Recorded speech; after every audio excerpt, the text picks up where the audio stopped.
The 8 major branches are Bhakti Yoga, Hatha Yoga, Jnana Yoga, Karma Yoga, Kriya Yoga, Laya Yoga, Mantra Yoga, and Raja Yoga. Heartfulness meditation, a simplified and modified form of Raja Yoga, tries to incorporate the highest essentials from all other forms of yoga. It adopts a holistic approach, providing practicable yogic method designed for the average human beings. With this, let me go to the second speaker of the session. I'd like to read a Tamil Thirukural. Ookamudamai is the Adhigaram. The first kural of the Ookamudamai. Udayar Yanapaduvadu Ookam Agdillar Udayadu Udayaro Matru. இதோட பொருள் ஊக்கம் உடையவரே உடையவர் எனப்படுவர். ஊக்கம் இல்லாதவர் வேறு எதை உடையவராக இருந்தாலும் அவர் உடையவராக ஆக மாட்டார். This is exactly matching the profile of the trait of the next speaker, who is Mr. S. Prakash. He will be delivering a talk on Ashtanga Yoga as a way of life, and it's my pleasure to introduce Mr. S. Prakash to all of you. Mr. S. Prakash is a zonal coordinator for Chennai Metro Zone, Heartfulness Institute of Sri Ramchandra Mission. It comprises of Chennai, Tiruvallur, and Kanjipuram districts. He is an avid meditator and practices heartfulness meditation since 1992. He spends lots of time in propagating the benefits of heartfulness meditation and is a secretary to the global teacher cum guide Revered Daji. Mr. S. Prakash is a nationally acclaimed coach for business leaders, CEOs, and entrepreneurs. His revolutionary work, well known as Glorious India, speaks a lot of his visionary acumen. He has authored several books and self-help audio compendium more than 2 decades. His recent books, Future Proof Your Business Life Skills 101. These two are of his latest works, which have found their way to the bestsellers list. His blogs and tweets are very popular and insightful. He is currently the CEO of Sea Change Consulting and is known in the digital world as Computer Prakash. May I request Mr. Prakash to kindly deliver this session.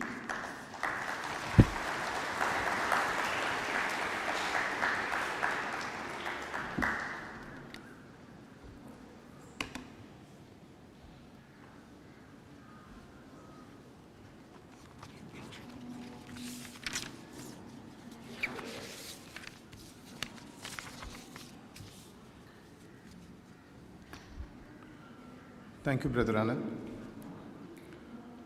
Pranams to beloved Master, dear sisters and brothers.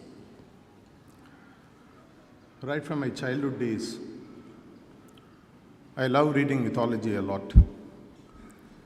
Many Indians do.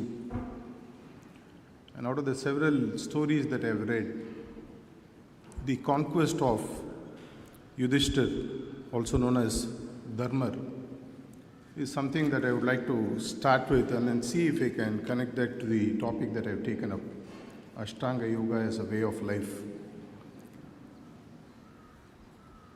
While Yudhishthir ascended to his throne, as was the practice those days, he wanted to conquer the entire world and bring it under one roof or under his kingdom. As was known during those days, the kings had to go through a process called as Ashwamedha Yagam. And this process took about a year's time.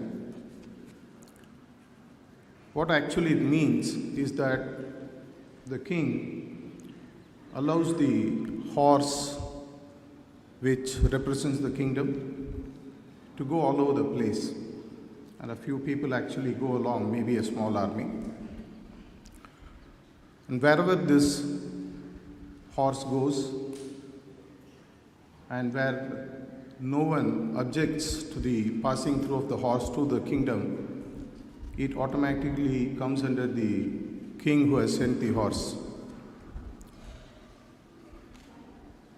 After a period of 1 year, the horse comes back to the place where it started.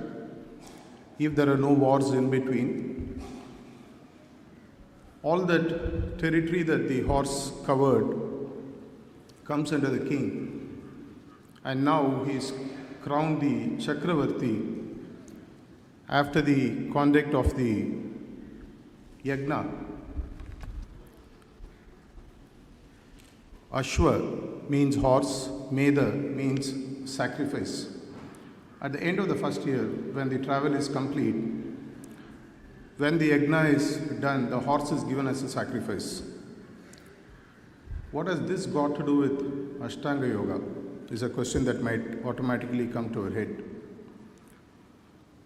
Typically, when the horse goes around, it goes in 8 different directions, or rather the all known directions, and at the end of which, if it is left unchallenged, the territory that it has crossed comes under the kingdom of the king who had sent the horse out. The 8 directions here is also in some way connected to the 8 steps of the Ashtanga Yoga. The horse here, there is another word equivalent in Sanskrit, which also means the sun which rises. And in those days, sun was considered to rise out of the sea or the water that was engulfing the earth. And every day it's supposed to rise, go back, rise, go back, rise, go back. In a spiritual sense, this sun is also considered as the inner flame that we all have inside of us. Let's now look at what it means and how this Ashtanga Yoga and the Ashwamedha Yaga that we are speaking about connects. The way in which the king conquers the 8 directions. As part of Ashtanga Yoga, there are, in my view, not necessarily 8 sequential steps, but 8 choices that we are given. Once we are born as a human being, it is but natural that we would like to lead a life of comfort, lead a life of peace, lead a life of joy, lead a life of happiness, lead a life of contentment. We may have just one choice, or we may have multiple choices. These choices become our objectives or goals for existence. If we are clear in these objectives, the role of the Ashtanga Yoga or the principles which came together and put together by the great sage Patanjali helps us to conquer one after another. If we set the goal as the highest, we look at the 8th step. Depending upon where our goal is, there are several steps that we can take. They can be alone, or they can be in tandem, or all 8 can be taken up together as well. This is, in my understanding, what Ashtanga Yoga represents. People normally see it as a way of well-being. They see it as a way of mastering yourself. All these things are true. There are absolutely no doubts. But let me look at it from a different point of view, point of perspective altogether.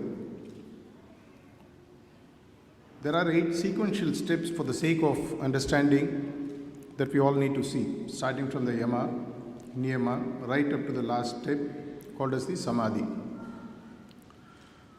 If you look at Yama, as Brother Anand mentioned in his initial introduction when the session started, he mentioned that the purpose of yoga is union. The union is to happen when we are separated from what we want to be united with. That is the only time when there needs to be union. If you're already together, you don't need a union. For the realized soul, the union has already happened. Let's look at the first step. In my view, Patanjali Mahamuni has beautifully taken us through various steps and processes, and based on the choice or the goal that we want to make, he gives us various tools and techniques to ensure that we become one or conquer as the Chakravarti would do for that particular goal that we take up. Let's look at a very simple worldly existence. In this world, for us to be successful, it's quite natural that we need to be in unison in terms of how we resonate with the rest of the world. If there are people watching this program, they need to resonate with what I am saying. Otherwise, there is no purpose in what I am sharing. Yama tells us through the words of Patanjali, through a process of 5 steps that he shares as part of Yama, how do we resonate with the external world? Yama, simply put, are nothing but a set of 5 steps that allows us to live peacefully with the external world. He beautifully starts with the first step, though we can also do it later. There are no compulsions, as far as my understanding goes, that you have to start only the first, go to the second, go to the third, unlike our schooling system. It's not necessary you have to be in the first standard to go to the second, to the third, and then to the 8th. You have a choice to make. You can decide what your goal is, and you can decide which of these 8 steps, one or more, or all 8 of them, would help you to attain oneness with each one of these objectives. And hence I gain mastery over it, and I become a Chakravarti, or a master of that aspect. If you look at the Yama, he gives only 5 tenets, what he calls as the social mode of conduct. He propagates 5 points through which we can be in union with the world, where people around us would be happy to move with us and be happy in our presence. He speaks about ahimsa, which is non-violence, satya, or being truthful, asteya, or not stealing. Not stealing doesn't necessarily mean material beings alone. It can be knowledge, it can be spiritual wealth, like how Vali did to whoever came across him in Ramayana. He could take 50% of the other person's gains. Brahmacharya, so that the world is at peace with you and they are very clear that this person is trustworthy, I can leave my family and go. Because today in the world of technology, we can be in touch with the family in split second. But those days when a person had to set out to the world, he had to leave his family behind. And when everyone participates in this concept of practicing brahmacharya, he knows for sure that his spouse or his family members are safe in the hands of those whom he leaves behind. And for that, first he needs to practice that value. And the fifth point, what he says is aparigraha, or not coveting the property or the wealth of others. If you are able to do these 5, Patanjali says that we buy peace with the world. He's quite smart that he starts with the first step, though I mentioned that there is no reason for us to start with step 1. In step 1, having now bought peace with the world and peace resonating back to us that we are safe, they are safe, we can peacefully coexist in this world. He now turns the attention towards the inside. He now says, having established resonance, peace with the external world, look at niyama, or nothing but 5 steps that he gives for personal mode of conduct. How do you buy peace with yourself? You have not bought peace with the external world, which is your behavior aspect. How do I buy peace with myself? You need to build your attitude, so that my attitude which is inside and the behavior which is outside are matching, and I don't come through as a fake. I don't act something and I don't be something else, which means you walk the talk. He speaks about 5 points. Some of you would have heard the announcements in the flight about no more visits to Sauchalaya, very pure Hindi. He speaks about the first point, which is Saucha or cleanliness. When people, it's just not about physical cleanliness, it's also about mental, emotional, and spiritual cleanliness. He speaks about Samtosa, being contented with what we have. This resonates with non-coveting, which is outside. I don't need to covet something if I am contented with what I have. If I am happy with 100 rupees I have, if I see a 1,000 rupee note on the floor, I don't need to covet. I would look to find from who lost it, and then would look at returning it. Then he looks at tapas. He slowly now turns the concept inside. He starts asking you to look at inside of yourself.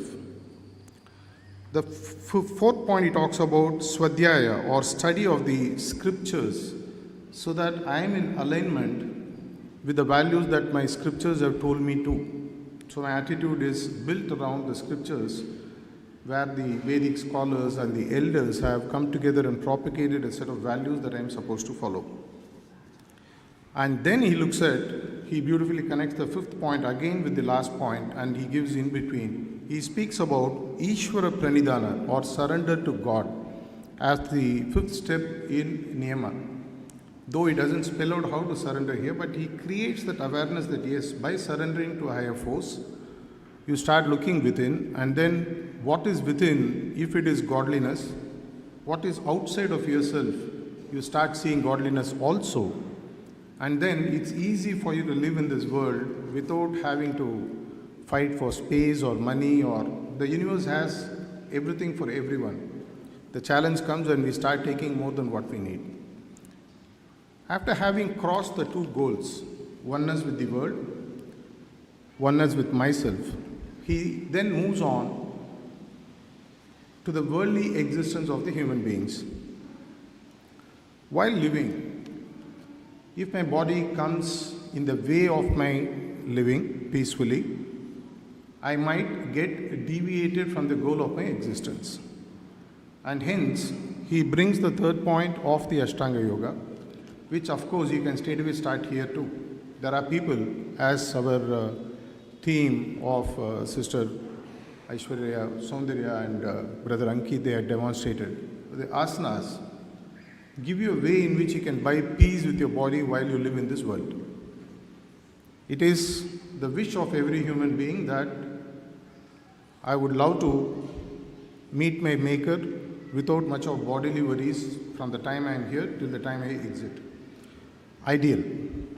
And this is what he provided in a time when external support system of doctors and medicines were minimal. Not that they were non-existent, they were minimal. Hence, a lot of self-tutored inputs were given through the process of asanas. He beautifully coined one single word which I picked up from the book, Sthiram Sukham Asanam. Anything that keeps your body stable and keeps you happy is the asana that you need. That which allows your organs to function steadily, that which allows you to age gracefully, and that which allows you to remain stable when you stand.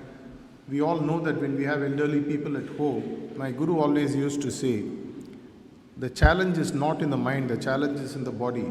My mind is going fast, but my body is not, and hence I fall. Not only for himself, for many of us it happens. The same visit to the bathroom when we were young was quite easy. As you cross 50, 60, 70, every trip becomes a challenge because we are traveling fast in our mind, but our body is not helping us.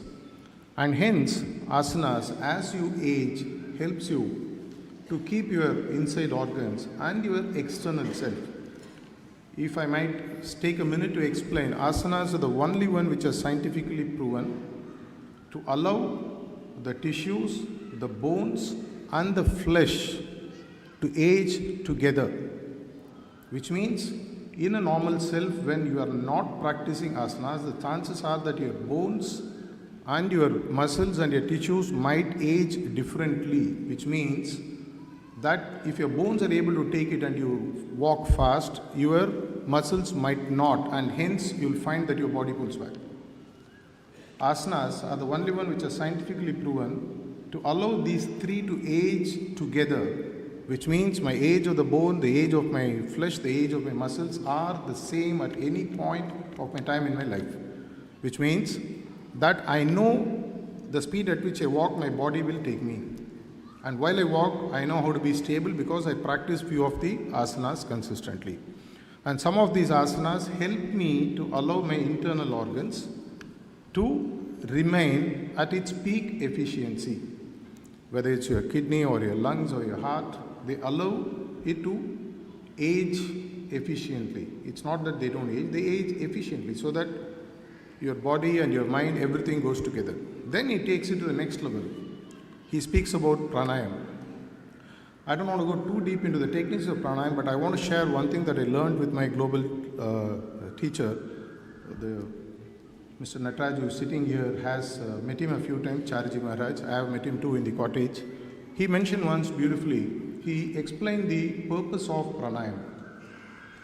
He mentioned that while we are born, our age is already fixed. But he gave a beautiful counter rider to that. He mentioned that the age is not fixed by number of years, but your age is fixed by the number of breaths that you can take. It's a beautiful, I would say, paradox to look at. How can my age be determined by the number of breaths? As I am speaking now, I am very certain that the rate at which I am breathing is anywhere between 22 to 26 times a minute. Many of you are sitting here, if you are watching intently, you may be going faster. He mentioned that the ideal speed at which one should breathe to live approximately to about 110 to 120 years is to have between 12 to 14 breaths per minute, which means this is one cycle. Like that, he mentioned about 12 cycles to 14 cycles a minute is what will allow you to age properly. Which means if you are given with a set of breaths at the time of birth, it's like withdrawing your bank balance. Instead of drawing 100 rupees, if I do 500 rupees, my account will run out of balance very quickly. If I am smart, I will draw lesser and know how to live, and that's where the yama and niyama comes in. He mentioned beautifully that when you go to the seventh step, Prakash, why do we go to seventh step instead of propagating too much about pranayama? Because scientists across the globe have done experiments to prove that when you sit and meditate, when you go to delta level and even beyond, when you are in touch with the superconsciousness, they have measured that there are times then when actually you are almost breathless. It's not that you are dead, but you have learned to hold your breath for so long that in a minute, when you meditate, scientifically it is proven that you actually breathe about 4 to 6 cycles a minute. This is why Swami Vivekananda beautifully mentioned the power of meditation is such that when you meditate for 1 hour, you get a body replenishment equivalent to 5 hours of solid, deep level delta sleep. So actually means, even practically speaking, if you are working in software line or other areas where you have late office hours, you are unable to sleep beyond 4 to 5 hours, 1 hour of meditation actually gives you a total package of about 8 to 10 hours a day. Makes a lot of sense. I mean, in Tamil they say 1 stone, 2 mangoes. I also meditate, I go towards the absolute. I also take care of my health parallelly. Simply put, pranayama is that's all I wanted to talk about. The fifth step he speaks about is when he speaks about pratyahara. Having now mastered the external world through a set of behaviors through yama, the 5 steps, And then building up my attitude through niyama, matching my behavior and the attitude, and learning how to hold myself to the external world and walk the talk internally so that my internal and external matches. And then moving to the asanas, knowing how to buy peace with my body and being in union with my body so that my body listens to what I say till I exit this world comfortably. And then making use of my pranayama. Pranayama, the objective is to enhance the quality of a life by using the prana which is available free to us all the time. You don't need to pay. All you have to do is slow down your breathing. Pretty simple. Just slow down your breathing. Whenever you are rushed, when you are walking fast, when you are tensed, when you are stressed, just chill, relax, slow down. You will find that your life automatically extends. So you buy peace with yourself. Prana. Pratyahara. Now he slowly makes you to go towards inside of yourself. The fifth point in Niyama where he says surrender to God, he starts telling you go inside. How do you go inside? Pratyahara. Withdraw yourself. Withdraw yourself. After all, at some point of time in our life, whether we are 50, 60, 70, 80, at some point of time, 2 days back I was exchanging mail with a former chairman of a very big group of companies, and I thought of striking a business deal with him. I sent him a mail. He said, Prakash, I'm impressed with your services, but I wanted to tell you that I am at the fag end of my life. The only goal I have is to spend time peacefully with myself and with my family. Period. Had he understood this when he was 20, maybe his quality of life could have been better. This is what I think Patanjali Mahamuni beautifully says. You can withdraw inside of yourself without having to wait till you become 60, 70 or 80. Pratyahara. It allows you to transcend your sensory senses, which predominantly are starting with your two eyes. And hence he says, when you are looking at Pratyahara, just close your eyes, still your mind, that's all. Just still your mind, close your eyes. He still doesn't move to meditation or any of those stuff there. There are several slokas and there are several interpretations. Several teachers will put several theories. I am looking at a package which suits today's modern way of living. After the topic given is Ashtanga Yoga and way of life. Just withdraw your senses to inside of yourself. And then he introduces the next step, which is nothing but dharana. All those who are part of the corporate life periodically will be put through training programs. And one of the things that the highly paid trainer will come and tell you, the coach, consultant, I am one of them, they'll say, contemplate, close your eyes, look inside of yourself. This is what someone said 5,000 years ago, free of cost. How to look within yourself to find what is happening. Just contemplate, withdraw, look within yourself. Dharana is nothing but a way of looking and observing yourself. The self that is you and the self which is already present inside. The sun that I mentioned in the beginning, the inner sun which is already prevalent and the outer sun which is me, the fire having to come together, and the sea which is in between, which is what I have to cross to allow these two fires to merge, through which the light which I am, the Atman, and the light which is he, the Paramatman, mixes together to become one. And that is where he takes us to the next step, which is nothing but meditation. There are several ways in which people are taught to meditate. All roads may or might lead to Rome.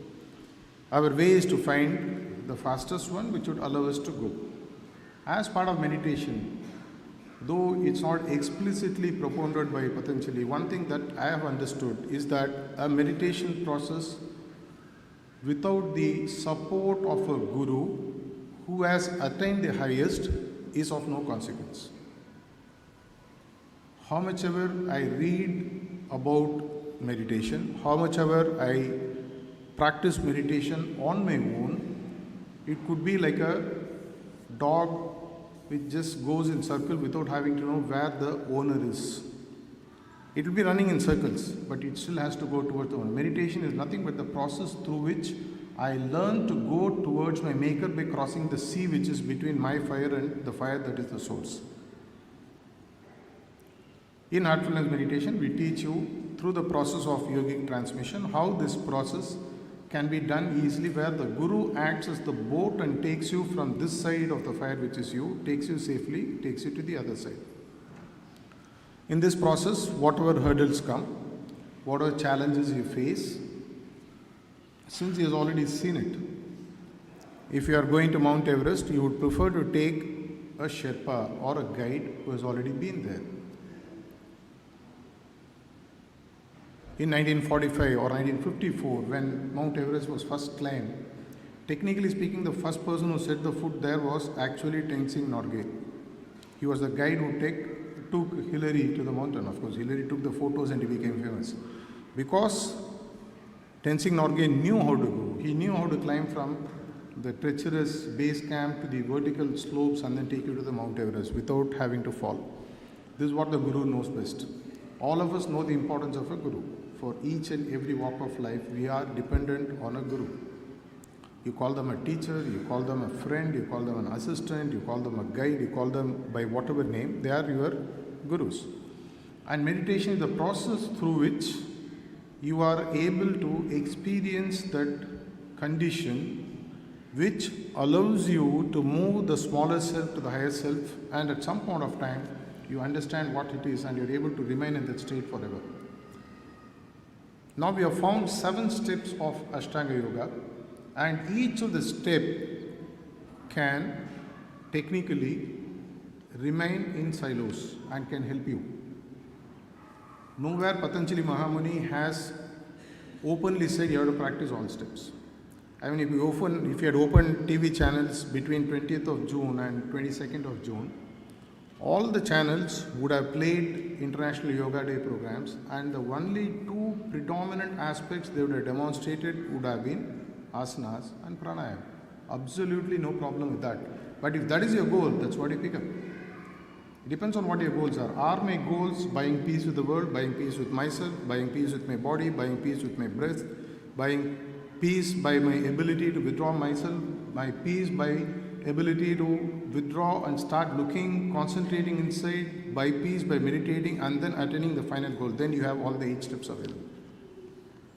So if you are looking at a way of life, it's like a wheel that is presented to you.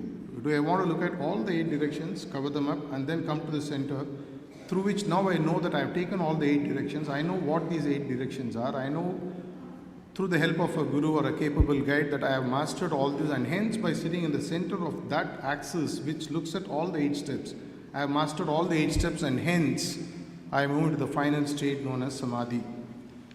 Though there are several definitions of Samadhi, I would rather prefer to stick to the definition that my global guide, our global guide, Kamlesh Patel ji, fondly known as Daji, had given. He very clearly said Samadhi is nothing but a word that comes from Sanskrit, which consists of Sam and Adi. The condition, Sam, here means sama, together, or the state which prevailed at the time of Adi or at the time of creation. What prevailed at the time of creation? Absolute balance. The Atma and the Paramatma, Jivatma were all together till we got separated. Scientists would call it as Big Bang Theory. They say that the universe is still expanding. They say that still we are a young universe. It's still expanding. Yet we have a choice that we can still go devolve and go back to the source, being where we are. Scientists also talk about the final Big Bang, which is the reverse, where it goes back to the source. We call it as the Mahapralaya. Our Gurus have very clearly said that you don't need to wait for Mahapralaya to go back and be united with the source from where you came. Look for an individual pralaya, which is nothing but samadhi. And this is what we experience in every process of meditation when we sit and meditate. What do? We go back to the source of the condition that prevailed at the time of creation and be together with our Creator.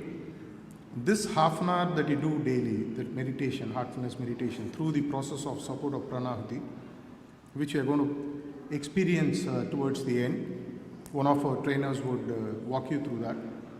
We understand how to integrate and go back to the source. Yet, in my view, if you look at it as a way of life, Patanjali Mahamuni has given you 8 steps for you, like a buffet menu to choose from. Do you want to go the whole hog, start from the soup, go to the dessert, it's your choice. You just want to have curd rice, get out, your choice. You just want to have the soup and get out, your choice. You want to have the full hog, that's your choice. It depends on your goals, which means you also have to set your goal which needs to be the best that is available to you. Hence, just to summarize, Ashtanga Yoga as a way of life is, simply put, the inputs that are available to us from the old Vedic time traditions available here, no need to import. We have been exporting that worldwide, already available, allows you to live together as a peaceful family with the globe, peaceful family inside my house, peaceful within myself, be able to get whatever I need, yet not get carried away, maintain my balance, maintain the balance with my body, maintain the balance with my breath, maintain the balance with my creator, and hence when I exit, facing the so-called death becomes easy. In a way, Ashtanga Yoga as a way of life is something that prepares you from your baby steps, from the time you're born, till the last steps somebody else, the four of them, take on your behalf. And hence, I would urge that every practitioner of yoga or those who are still looking at practicing yoga, make your choice. Pick which step that you want to practice, 1 or 8 or 6 or 7, based on the goals that you have. And there is a solution that is readily available and that's free of cost. And I don't think in this world, getting something free is not going to be easy. So let's make a sensible choice to choose what is given to us all the time by nature and go towards our Creator as